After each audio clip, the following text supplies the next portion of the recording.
podcast for potential development by and with Uli Vogel. Hello everyone. I'm starting today's episode with a little introduction. Some information about profiling values. In just a few days, we're launching a new product, a course called Compact Personnel Diagnostics, Making Effective Decisions and Development. It's a learning journey packed with loads of videos. Top-notch information.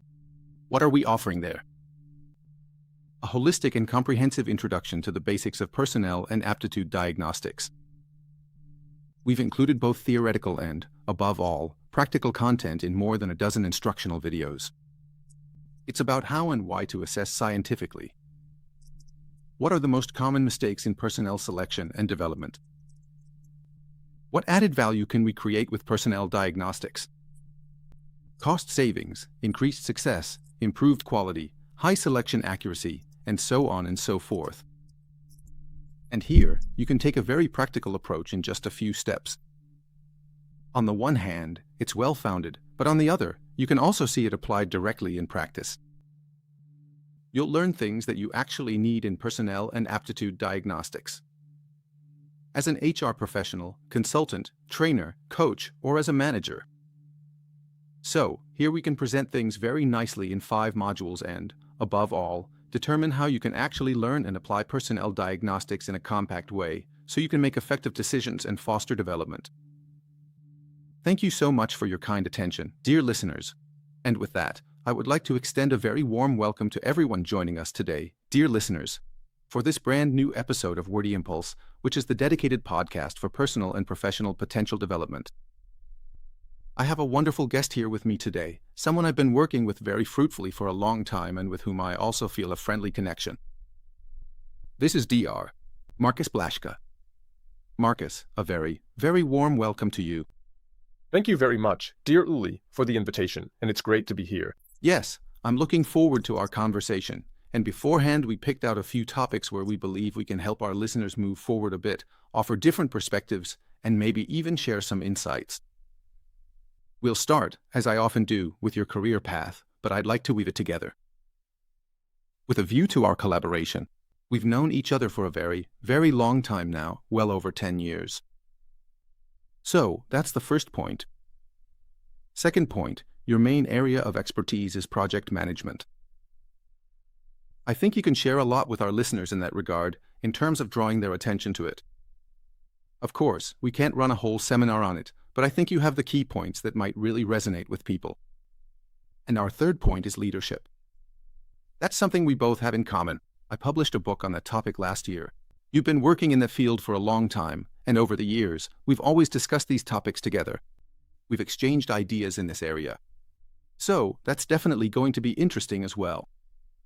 And fourth, pay attention. We also have a passion project from your side, something you've been getting more and more involved with over the past months, or even years, and now you're really working on it, shaping it, and moving it forward. So, dear Markus, as always, my team, my lovely team, has written down a few points in advance.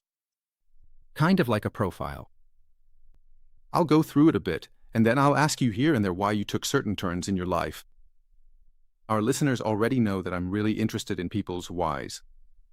And you live in Robling, by the beautiful Chiemsee. That's a wonderful area, which I also really love. What are your core competencies? Is it coaching executives, as well as classic project management and agile methods? Personal development and much more, just to name a few. You originally come from TU Munich, graduated as a computer scientist with distinction, completed your PhD there, and so on. So, a really impressive education in the sciences, which I always admire a lot. I didn't make it past 3 semesters of chemistry, but the sciences are something amazing. You then worked in consulting, also in a research consortium that, so to speak, collaborated with the government and universities, including TU Munich. You were at BMW working in IT and became self-employed in 2003. That's already 21 years now, and for me it's 16, so we're both old hands in this field. And as you mentioned earlier, you also have quite a few teaching assignments. You've taught at universities. That's the nice thing, being able to give back to the younger generation what you've experienced and learned. Yeah, those are the points I want to touch on here as a bit of an outline. And now I'm passing the ball to you. Over to you, Markus. So, studying computer science, there are probably some specific reasons for that. Maybe we can start with why you started there, but then your path took you somewhere completely different. Yeah, that's a good point. Thanks. So, back then I spent a long time thinking, of course, about what I should study. I think that's something everyone wrestles with at some point. And at the time, I was interested in two subjects, studying psychology or computer science. For some reason, computer science won out. And now, I've actually ended up working on very interpersonal topics on development, which a lot of people might see as being more in the direction of psychology, or at least want to. So in that sense, it actually fits quite well.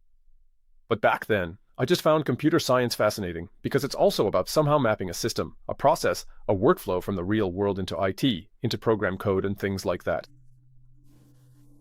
And that was also the reason I chose IT and computer science at the time. Yeah, and you basically managed to pull off that synthesis. You've already hinted at it. These days, you really dive deep into working with people. But you also have this foundation, which has a structuring or structure-forming effect. IT is kind of similar to law, at least that's how I see it. These are people who can actually take what's represented in reality and structure it really well, see it in terms of processes, and so on. And I think that's also what, over time, always gives you a foundation, a base, so that you can create structures even on a blank slate or in the complexity of the world, but without turning away from people, if I can sum it up like that. Exactly, and I think you're touching on an important point there. For me, well, I was always a very atypical computer scientist. That was always reflected back to me during my first years on the job because I didn't want to just develop software in some quiet little room. I always wanted to get out and be with people. And that's what led me to my next stop in consulting. I always wanted to talk to people, understand what drives them, just learn about the things they're dealing with. So, from that perspective, but of course, it's always an advantage to be a bit different from the typical IT folks and software developers. So I actually didn't do much software development. Most of it was really during my studies. And yeah, that's how I ended up taking a bit of a different path, but that usually leads to more success, because if you're spending more time with clients and want to understand them, that actually brings different kinds of success as well. And in the end, our good Hartmann is also a classic IT guy in my eyes, because back in 1949, he wrote in his diary what was basically the definition of object orientation, a key concept in IT that only really emerged in the 90s. And he also wrote, and I'll quote here, "Since I prepared this especially, X, meaning something, is a good member of its class." That means X is a member of his class and has all the properties of that class. That's exactly the class definition that only made its way into IT in the 1990s. So, from that angle, I think it's another nice connection somehow to our shared topic in the teachings of Hartmann and IT. Yeah, we're both really passionate about that. It's great that you're bringing up the class definition here, which ultimately led to his definition of good. And with that, he established the axiom of value science, from which theorems and the value hierarchy were then derived accordingly. And ultimately, that also led to the Hartmann value profile, or value mathematics, which, up until then, simply hadn't existed in this form, to actually bring some structure into the diffuse world of values. A few months ago, or was it already a year or two ago, you once told me a great anecdote from the beginning of your career where you were sent somewhere as a consultant, and then, I can't quite remember how it went, but maybe you have that story handy again. I found that really impressive. Do you mean when I got to play the bad guy as a consultant? Exactly. Yeah, go ahead. Well, I was still in the early years of my career back then, and maybe still had a bit of that enthusiasm you bring as a newcomer to the job. So, at the time, it was about consolidating IT systems. Basically, they were being merged across several departments of a large organization. And then I had a meeting with the head of a data center there. So I made a special trip there, arrived, and ended up in the waiting room. And then they said, "No, Mr. Blaschka, go on into the meeting room, everyone is already there." Of course, it was an all-male group, and they were sitting there lined up like a tribunal. And somehow I got the impression I just wanted to present the project and the topic to them, but I was really attacked. Like, really personally, like, why don't you tell us what we're supposed to do here? I have no idea about your systems. And then, somehow, as the discussion went on, it naturally got more and more heated, and I did too, of course. Yeah, I was in my late 20s, and maybe I was a bit more hot-headed back then than I am today, maybe. And then I also said, yeah, I can't tell you that, right? And then came this idea or comment from the head of the data center, like, and if you think you can just come here today, soak up all our knowledge, and then resell it, well, you've got another thing coming. A single afternoon just isn't enough for that. And then I finally understood what the problem was. He must have thought I was just going to do all this in one afternoon. And I said, hang on, let's make sure we're not completely talking past each other here. I wanted to introduce myself, present the project, maybe clarify a bit where the interface is on your end as well. And if you say I need to spend a week here meeting with a few people, then that's what I'll do. Which ended up with me spending 3 weeks there. I just said, well, I'd appreciate a bit of coffee now and then, and if I could get something to eat at lunch, too. But then it ended up being 3 weeks. But for me, it's always a bit like, if I don't understand something. And also, if I'm not really willing to engage with the person across from me, my client or whoever it is in the case, then it just always gets more difficult in IT. That means what I missed during my studies, and this is something that happens often, at least for me. This. How did people communicate with each other? We were totally talking past each other there. And I always find, especially in computer science, and it's not just important there to communicate properly and to figure out what drives the other person, what their motives are, what they're concerned with. And ideally, you do that ahead of time. So, if you had done that in advance. It's the same thing with profiling values, when people say, you have to take this test, or something like that. Or just say, well, look, we have a tool here that's really a great investment for everyone involved. Let me just quickly, I'd like to tell the story here about how we ended up working together. I think it went like this. Around 2010, 2011, maybe even 2012, somewhere in that range. Back then, I was just getting started and, of course, reached out to consultants, trainers, and coaches to get them trained in our method. And I think I was pretty persistent. You were basically a cold call from my side, but even then, I already liked the website and the approach. And we had already talked on the phone once, and I thought to myself, I've got a good connection with this guy. And then I kind of chased after you a bit. But I think, in the end, everything turned out well. You did it in a pleasant way. I think the first time, that was the real first cold call. You caught me just as I was on my way to the airport, after 3 days of training with a client. I definitely wasn't in the best, most resourceful state at that moment. So, I was pretty tired and probably annoyed. And then I thought, yeah, just send me a link or something. I'll give it a try then. Then you did my evaluation interview with me. And then I just said, okay. And how does your profiling values know so much about me? Now I want to know more about that. Exactly. That's how we ended up working together and have been collaborating well to this day. Let's make the jump. Over to project management. How did that come about for you? Sure, you were a project manager and so on, so that makes sense. But then making that leap into self-employment. And that's also your classic foundation, I think, the one you started with when you became self-employed. What motivated you there, and what are maybe some key points for our listeners? Project management is a buzzword that you come across all the time. But as an industry professional, what would you communicate and explain to our listeners to help them gain a much deeper understanding of the situation, and not just look at it so superficially? Yeah, well, of course, I come from IT, which, just like engineering, is a typical, well, ultimately, it's also an engineering discipline. In a way, it is. That means it mainly deals with systems and clearly defined objectives.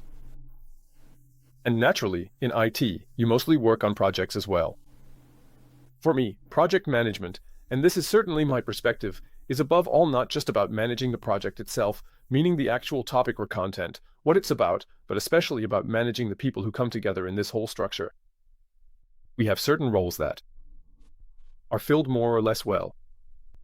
We have expectations, of course, especially of the other roles, what they're supposed to do, what they're not supposed to do. I always find that really important, so, alongside the formal goals of a project, to really pay attention to what the roles are, what matters there, what expectations exist for other roles, and how I might be able to support someone in their role. Those are the kinds of topics I always find important, and in the end, as is so often the case, it's about getting off to a good start. How do we even get started? How does a topic, a wish, or an idea that someone has actually become a project? Yeah, you've actually made that a topic in our after-work lounge a few times. And what I also remember is, there's this classic, I think it's called the project management triangle, or the magic triangle, but for you, it's actually a square. I found that really striking, and maybe you can sum it up quickly. Could you share that again? Because it really stuck with me. That's nice. I'm glad to hear that, because, in my opinion, it's always an important tool, especially when we're dealing with changes during the course of a project. Any kind of changes come up. And those are changes that either revolve around ideas related to goals. So, a manager or a client comes along and says, I've got another idea for the project, which, in the end, always changes the goals and the scope. And then the question is, how can I respond to that? Of course, I could say no, but that's usually a bit tricky in that situation. I could say, we're not doing that. That probably creates more resistance and leads to other effects. But of course, I can develop scenarios. And if we want to tackle additional topics in a project, it could simply mean that I might just need more time for it. More work means we'll be working on it longer. Or it could mean, if the work can be divided up accordingly, that we might get some extra resources. Although that's often not possible in projects, because the work is set up for the specific resources available. So, most of the time I can't just parallelize the project tasks and split them up that way. But maybe I can outsource part of it, though then I'd need a bit of budget for that. And of course, another lever is simply to adjust the quality. Of course, that's the one people rarely want to adjust, because they say, oh no, quality, always a tricky subject. In IT, there's this great term for it, I think I used it back then too, banana software. It ripens at the customer's site, that's the image behind it, and I think it's pretty easy to grasp.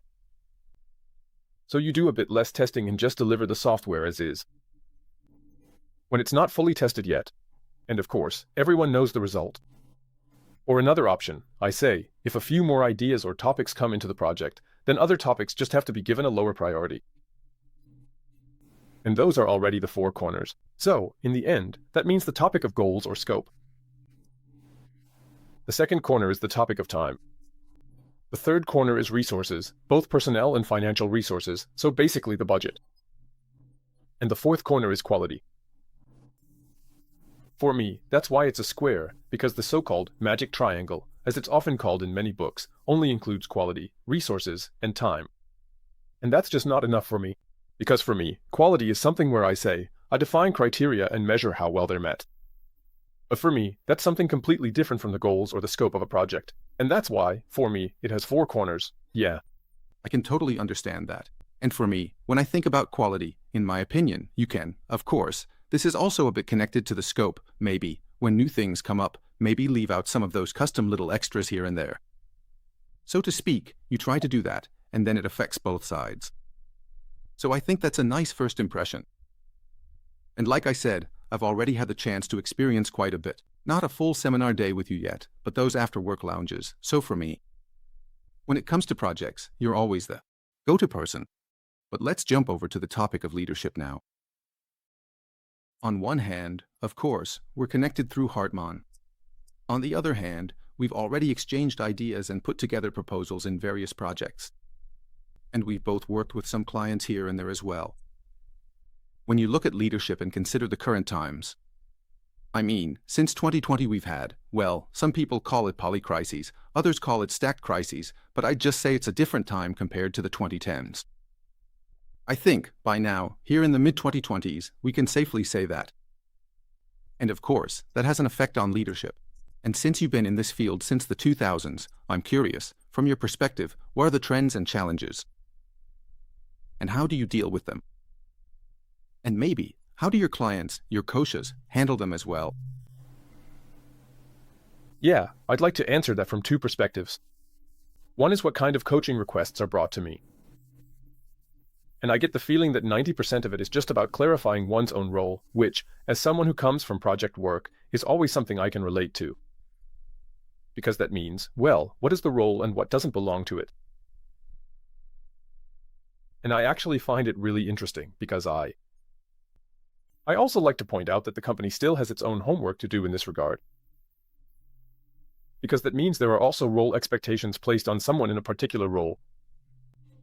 And the question is, do those expectations actually fit the person or not? We also know that managers often prefer to have a copy of themselves. And then it's always interesting to see what exactly is the coaching mandate for me. So, I think that clarifying the mandate has become a bit more difficult in recent years. Or more complex, maybe not more difficult, but definitely more complex. You really have to clarify what can be brought into the coaching process and what actually fits well. As a goal, it also has to work well for the respective clients. And of course, also for me as a coach. So, in the sense of, what can we actually do in coaching? Do we want to jump back into clarifying the mandate for a moment? Because for me, the wording is really important there too. You're absolutely right, the role, clarifying roles, expectations around roles, and so on. A lot of people in the working world still talk about their jobs, meaning the positions they hold. I actually find that already semantically wrong. I mean, the idea that you're just sitting somewhere in a position, it doesn't exactly radiate dynamism.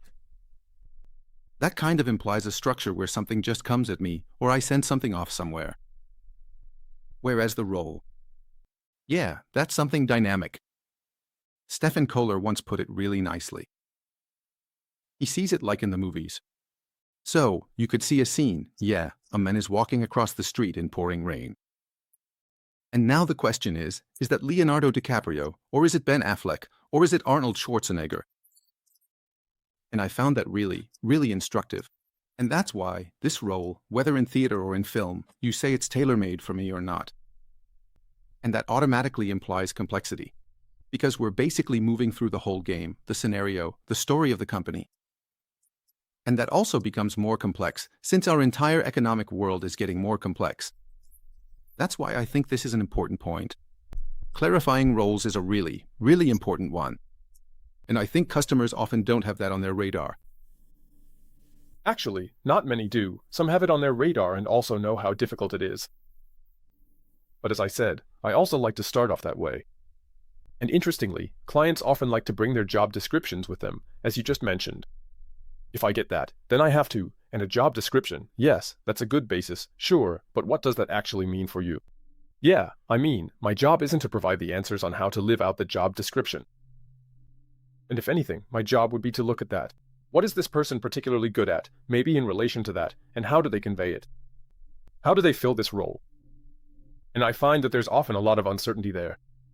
You also have to be careful that, as a coach, you don't end up being tasked with doing organizational development, which isn't what it's supposed to be.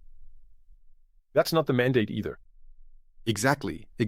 You can certainly take that on if you want, but I mean, that doesn't really have anything to do with coaching itself anymore. Exactly, and I also don't want to take it on at the same time, because for me, that creates a role conflict that I don't want to have. Yeah, of course. You also have to make a clear distinction. Confidentiality is also extremely important here. But just to get back to the topic of roles, since we got a bit caught up on that. In my opinion, having a clear role description is absolutely crucial. And I've also been thinking a bit about Hartman, and by the way, also about Simon Sinek. And I actually think you can do this in a really modern way, and ultimately sum it all up on a single sheet, just like we do when we create results-oriented role descriptions. I actually prefer that over activity-based ones, because you can do a lot of things, but in the end, it's about the results. And the question of why always comes first. Why does this role even exist? And if you can't make it clear in a single sentence, what? The key contribution to the company is, to the company's success, then something's already off. So, the why question. The second is the how question. So, what main results do I need in order to even be able to make this contribution? And then comes the what question. What partial results do I need? And so on. And what might be nice to have. I think that. Isn't there still a lot of convincing to do overall, not just in coaching but also with clients? How do you see that when it comes to leadership? I'm absolutely with you on that, Uli. That's absolutely clear. And that's probably always the classic approach in companies, too. Sometimes it's a different one, though, that's very function-oriented and somehow driven by the division of functions within the hierarchy. And it's not my place to criticize that. That's just the way it is, too, but I think it's good that nowadays there are also a few other approaches as well. And I'd really like it, just like you said, if, well, that. The why is of course really interesting at first. Why does this position exist, this function, this cog in the organization of a company? I already find that alone a very fascinating question. And that would often be more helpful and would also lead to a result more quickly.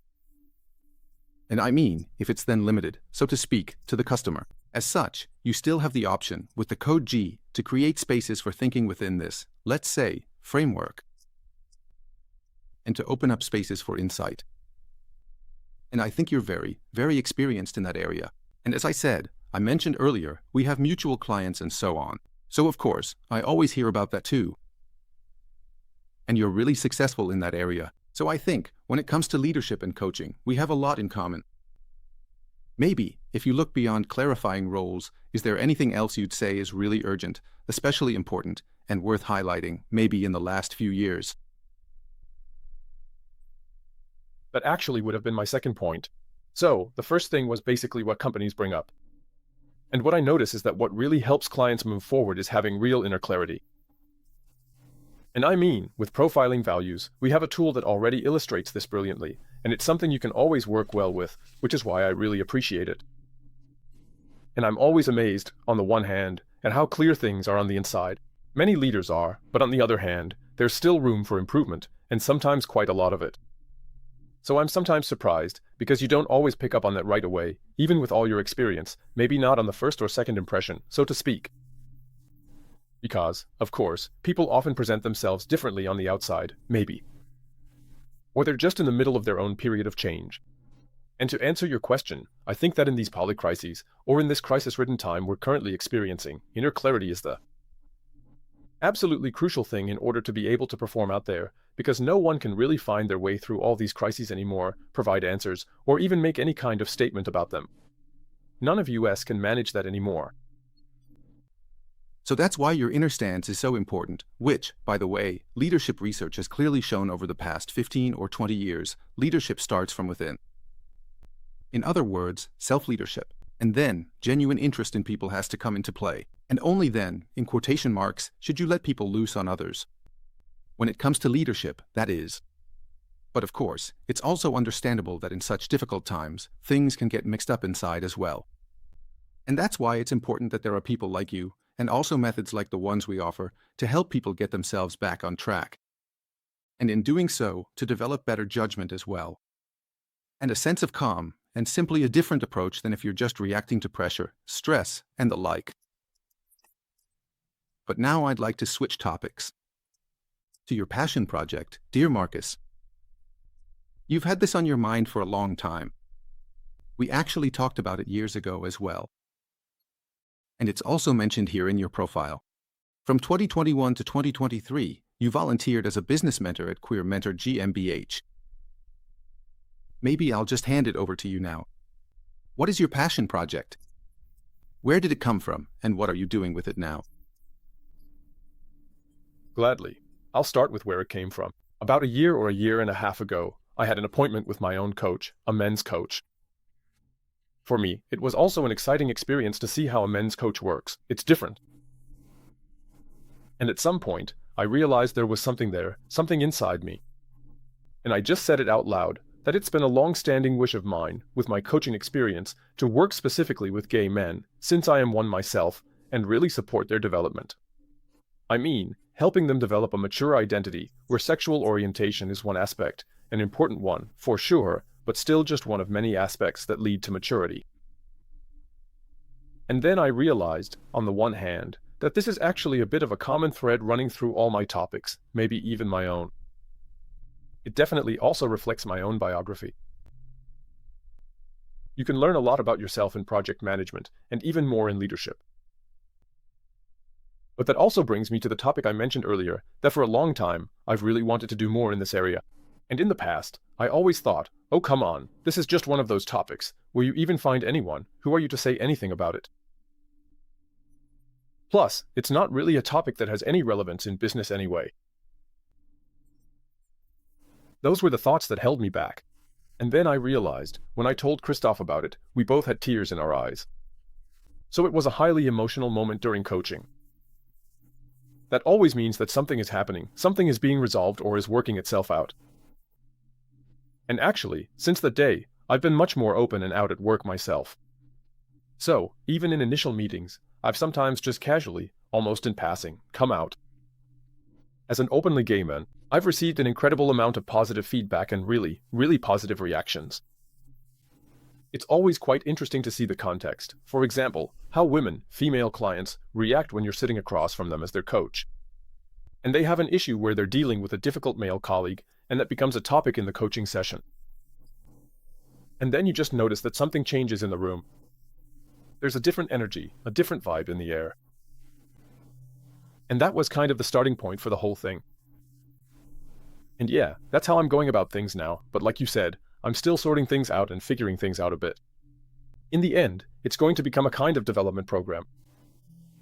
A coaching program, or maybe just a safe space, a secure place where people can talk about all these questions and topics. Months ago, we talked about this, and I encouraged you a bit to maybe turn it into a book as well. Of course, you can't just whip something like that up. It needs time to develop. I know that myself. My last book, for example, took 7 years to mature. So, it needs to be well-aged. And I think the topic of maturity, the way you bring it up, is really, really important in this context. I want to come back to that in a moment. But I also think the topic of relevance, you just said it's not that relevant, sexual orientation in a business context. Yes and no, I'd say. You get the sense that it always kind of goes in waves, like a sine curve. So, there are huge swings in one direction, then back in the other. And that tells me, to come back to the idea of maturity, that society isn't mature yet in how it deals with this topic. Because we need, and I actually pointed this out in a study 12 years ago, which was about men and women and their leadership styles and so on, that we need a critical mass of everyone in society so that management and leadership styles can improve. Because, so to speak, from every area, women, men, and of course, also queer people, bringing in different attributes, abilities, or talents. It's the mix that makes the difference. And why, for heaven's sake, should it be any different in society than it is later on in a successful work environment? So for me, there's still a way to go before these sine curves smooth out a bit, and it just becomes something completely normal. So to speak, a thread, a topic that's present, not intrusive, but at the right moment. When it's needed, it can also be addressed as something completely normal. That would be my vision in that direction. But maybe, just to touch again on personal maturity here, I can definitely imagine it now, too. We're from a similar generation and so on. Things were still different in the 90s and 2000s. So it's probably the case that, if you say, I'm a gay man, then when it comes to maturity, it might be a bit more complicated than for people who, so to speak, have always sailed under the normal flag, in quotation marks. Have always sailed under the normal flag. And that's something I'd be interested in, since you know a lot of people in that area. Is there something to that maybe it's a bit more difficult, which later on, maybe, but it can also mean that you end up being even more mature than those who maybe didn't have it so complicated? Yeah, of course there are different topics or different aspects to this. One thing is always this topic, of course, that we live in a heteronormative world, as they say, where the basic assumption is always that, when two people meet, I assume you're straight, and vice versa. So, people just aren't always open to it, or not at all. Maybe they don't even realize that there are other possibilities out there. And sexual orientation is just one aspect of the 7 classic dimensions of diversity. And especially in business, I think there's a lot happening right now, or a lot is starting to happen. The topic is absolutely relevant. It's especially hitting companies because younger generations are simply demanding a clear statement, a clear commitment to diversity. Otherwise, you're basically out right away as a halfway attractive company, which is cool. And of course, we're also discussing this more and more in society, since you brought it up. And on the one hand, I notice that there's been a lot of growth and acceptance for our equality.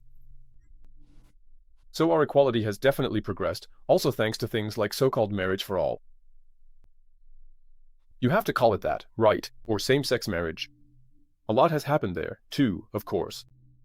But at the same time, and this really worries me at the moment, and it's also part of the reason for my activism and my increasing visibility, hate, discrimination, and violence are also on the rise. I just posted something again now. And there are also a lot of studies showing that crime specifically targeting queer people has massively increased and continues to rise. And I'm also experiencing more and more or less open discrimination, which I didn't know from before. Back then, the 90s and 2000s were maybe a bit different. No idea, like don't ask, don't tell, or something, but especially in business, maybe too. But there's a lot happening right now. So, they weren't so, let's say, agitated, polarizing, or radical. And earlier in our conversation, you mentioned the Hartman quote again. If you want, I can bring it up now. Here as well, in his book, which was published posthumously a few years ago by Cliff Hurst, who is a really, really great guy, also a teacher, a university lecturer in the US and at the Robert S. Hartman Institute. The book is called The Revolution Against War, and Hartman makes it very, very clear where war actually begins. So why does war even happen? And there are all sorts of theories about that, like clash of civilizations. And who knows what else, Huntington and so on. But he says, no, the virus of war, that begins in a society, and it starts exactly when there is no tolerance for otherness. That's when things get polarized, so to speak, like, the way you are isn't acceptable, the way I am is right. That's where it starts, and in recent years we've seen it with Trump. And all the others heading in that direction, populism. Through social media, of course, you can play this out in an extremely hateful way. And that's where the division begins. And this division goes even further, yeah. What does civil war mean, or even just war? And I find it really, really remarkable that Hartman actually looks at the micro-interactions, the communication between people. And that's where he actually finds the seed of war. Absolutely, I'm with you on that. And that's exactly what we're seeing in society right now, this strong polarization. And that's increasing more and more, and so is the hate. And interestingly, or actually, not interestingly, but unfortunately, it's really happening. Especially among the younger generation. So even there, queerphobia is massively on the rise. And I find it honestly quite shocking at times. So there's also a return to traditional gender roles for men and women, even among young people. It's actually surprising sometimes. Maybe it's also because of social media, and who's stirring things up there. But it's still on the rise. And actually, hate crimes and violent crimes as well. Which actually brings us back full circle. To the very old realization that, in the end, the key to a good society is good education. And if I start really early with that, and that also begins with education about sexuality and so on, if I approach it comprehensively, really go in depth, and cover everything around it. For example, when I think about what was taught at my school, yes, I think there was once a subject called economics and law, or maybe social studies at some point. I can't even remember exactly what, but when you think about everything that's taught and given to us. But the real thing that matters, preparing people well and giving them the tools to live well together, that's what's important. In a prosperous society where everyone belongs, that's unfortunately lacking, to put it that way. Absolutely. And that's exactly what would be so important.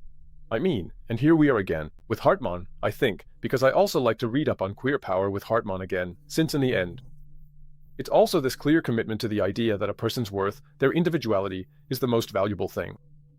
And that's what needs to be brought into the world. Hello, that's exactly what we're talking about. It's simply about the fact that we're not taking anything away from anyone when we, as queers, have equal rights.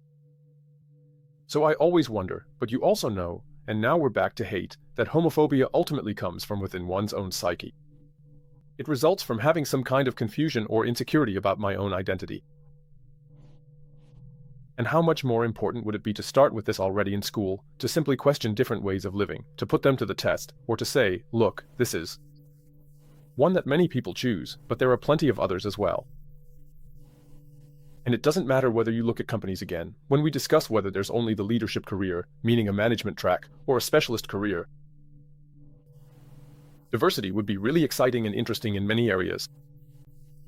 There should be many different development paths in the future, not just, so to speak, Horizontal, but vertical and horizontal as well. That's what I believe too. You mentioned something really important, the individuality, the uniqueness of each person. And that's exactly what defines us as herd animals, or pack animals, that through this differentiation, through this uniqueness, we've managed to collaborate with each other. And that's a huge part of it. We've achieved a lot, of course, also in negative ways. We have to admit that when we look at our planet, that's true. But when Hartman boils down the meaning of life, generally for everyone, to recognizing your own unique concept and then living it out, with the goal of enriching the universe, I think that's actually put very well. And of course, there have also been plenty throughout history who have polluted the universe. And right from the start, to say, hey, regardless, completely independent of sexual orientation, here is a unique set of talents and a person with their own unique experiences. Someone who has the opportunity to enrich the universe. And I think that's what's really important. And that's why I find your contribution here in the queer community really important, because you're not someone who stirs things up, but rather you get your message across in a really good way. So, what's coming up next? You said you're getting into coaching and so on, but do you already have any concrete plans? I'm still sorting things out a bit and actually just seeing how things go. So, what I'm currently doing is posting quite a lot about the topic on LinkedIn. Yeah. I've seen that. I'm working on my program. I'm still a bit undecided. Maybe it'll even become a book. Wooly. Yeah, so that's still kind of on my radar. What's always important to me, of course, is keeping an eye on companies. Sometimes I'm a bit against the current mainstream, if there even is one. Maybe it's just my own bubble. I always think it's important, when looking at companies, that there's often a quick accusation of pinkwashing. That means companies only do it to present themselves as queer-friendly employers, go to events, basically to position themselves as attractive employers. And then, in reality, not enough actually happens within the company. I always find that a bit critical, or maybe even overly critical. I also like to say that I can still remember a time when this topic wasn't even an issue. It wasn't represented in companies at all. There were no queer groups dealing with what the company was doing. There was no one you could turn to if you felt discriminated against. So, a lot has already happened. And I think we also know the decision makers and how they tick. I think just always saying, you're only doing pinkwashing, isn't enough. And then there's always someone who's homophobic and has spoken out or discriminated. Yes, but I also have to look at what's good. So, I don't think I'll get very far just by accusing people. And you? You can certainly hold up a mirror to a company, but I think you also have to respect and acknowledge what has already been done. And a lot has changed, thankfully. Still, there's a long way to go, even within companies. And of course, companies are also important arenas within our society as a whole. That's why it's great, and also a good opportunity, to do more there, which many are already doing, to be fair. Great closing words. It's not about lecturing, but rather about focusing on the positives here. You summed that up really nicely. Markus, thank you so much for your valuable time. We talked about you and our collaboration, about project management, about leadership, and now here about queer power, your passion project. I think that was a really well-rounded conversation. Thank you so much for being here, and I'm already looking forward to working together more. Dear listeners, please give us your feedback, feel free to rate us, and connect with us on LinkedIn as well. We want to keep spreading the message. Ciao, ciao. Thank you, dear Lily. Same to you. Bye. Bye.